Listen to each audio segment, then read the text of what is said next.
This is the second session of the parable of the olive trees that the Apostle Paul presents in Romans chapter 11. The first session I gave a background and showed from the prophets that God had promised Israel to be saved several times, and even salvation everlasting, forever. And on the basis of these passages, the Apostle Paul makes his statement in Romans chapter 11, verses 25 and 26. But we'll get to them soon, probably in the third session of this set on this parable. But I'm repeating the beginning of the parable, starting from Romans 11, verse 13. Paul is first of all addressing the Gentiles. And he is addressing the Gentiles by presenting two olive trees, a wild olive tree and a cultivated olive tree. And he says that the concept is that holiness comes from the root, from the lump. And if the root is holy, the branches are holy. If the branches are not connected to the root that is holy, they cannot be holy in themselves. They come from the forest, from the wild. And therefore, he warns the Gentiles in this parable not to boast over the branches that were cut off or burned off, and to take a humble position, because the role of the Gentiles, according to Paul in the first part of this parable in Romans 11, is to provoke Israel to jealousy, which he already stated earlier in chapter 11, when he asked the key question that opens chapter 11, has God rejected his people whom he foreknew? Meaning the people of Israel. And he says, no, I am an Israelite. In the present tense, God has not rejected. And I brought earlier the passages from the prophets in which God states very clearly that he's not going to ever reject Israel as long as there is sun in the daytime, moon and stars at night. That's from Jeremiah chapter 31, verses 35 through 37. And in verse 37 in that same chapter, he states clearly that he's going to save Israel. The same thing is true in the Ezekiel chapter 37, where he talks about the dry bones and the vision of the dry bones. And toward the end of the chapter, he states clearly that he's going to save Israel. And they will know that he's God, and he will know that they're his people, and they will be his people. And there is no doubt of Israel's salvation, even without Paul's statement in chapter 11, verse 25 and 26. So, back to the parable. Normally speaking, if you ask any agronome, any man that deals with trees and with grafting onto trees, will tell you that you usually graft the good olive branches on the wild tree, because the wild tree usually has a much more stable root. And the branches have their DNA, their gene, and they bring the fruit, and they suck from the wild olive tree that is stronger normally. But in this case, there is a reversal of the natural process. And I've been hearing this, and this has been pointed out to me by very, very good scientists that deal with trees, that what Paul is proposing here is not the natural process, the healthy agricultural process. It is something that is in a divine economy. And in the divine economy, God has nurtured Israel for a specific purpose. He has chosen Abraham and his seed forever for a specific purpose. And the purpose is to be light to the nations, light to the Gentiles.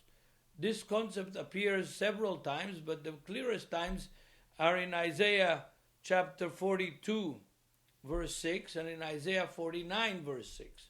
In both places we see that God tells Israel that their role in history is to be a light to the Gentiles, to bring the Gentiles who are worshiping idols and who have gone astray from God, to bring them back to God, to the God of Abraham, Isaac, and Jacob, to the God of Israel, to restore the relationship of the world to to God as it was before the formation of nations in the Tower of Babel. And here he says that, yes, some branches have fallen off, have been cut off, have burned off from Israel, but the tree is still alive. And other branches were taken from the wild olive tree and grafted in to the natural olive tree. And they sucking their life, their nourishment, their holiness from the root. The root is where life is given to the branches and not vice versa. And Paul states that very clearly in Romans 11 in verse 16. If the first fruits be holy, the lump also is holy. And if the root be holy, so are the branches. All the branches that are naturally connected to the root, not grafted in, and also the branches that come from the wild olive tree that are connected to the root, grafted into the root, they receive their holiness from the root and not vice versa. This Paul develops in the continuation of the parable, and I want to read from verse 17. And some of the branches be broken off, and you being a wild olive tree, were grafted in among them, and with them partake of the root and the fatness of the olive tree. You, like in all of Paul's letters, usually means the Gentiles who have been added, who have been grafted in to the commonwealth of Israel, in Ephesians chapter 2, verse 11 and 12. So you, from the wild olive tree, were grafted in among the branches of the natural olive tree, and you are sucking your life, your fatness, from the root of that olive tree.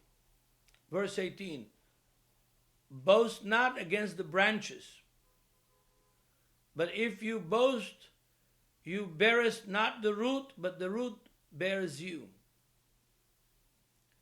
This is something that historically needs to be stressed very clearly. We're going to continue this parable in the third session, but historically, the church has done exactly what Paul says not to do. They have not only boasted against the Jewish people that were sent to exile, lost their homeland, lost Jerusalem for 2,000 years. They have burnt the Jews, killed the Jews, persecuted the Jews, not only during the Nazi Holocaust in the 20th century, but all through the centuries. For more than 1,500 years, Christianity has persecuted the Jews and marginalized the Jews. And Paul is writing this very parable for the purpose that this should not happen. Don't boast against the branches that have been fallen off. That's what Paul is saying here. And yet, how come Christian history is so bloody with Jewish blood? Not only Jewish blood, but specifically with Jewish blood, the blood of Israel. When Paul is writing this parable to prevent this and says to the Gentiles that have been grafted into the root, don't boast. We are going to continue this teaching in the third session and learn about the rest of this parable and its meaning and the origins of where Paul is building this parable from the prophets and from the Old Testament. Join us in the third session.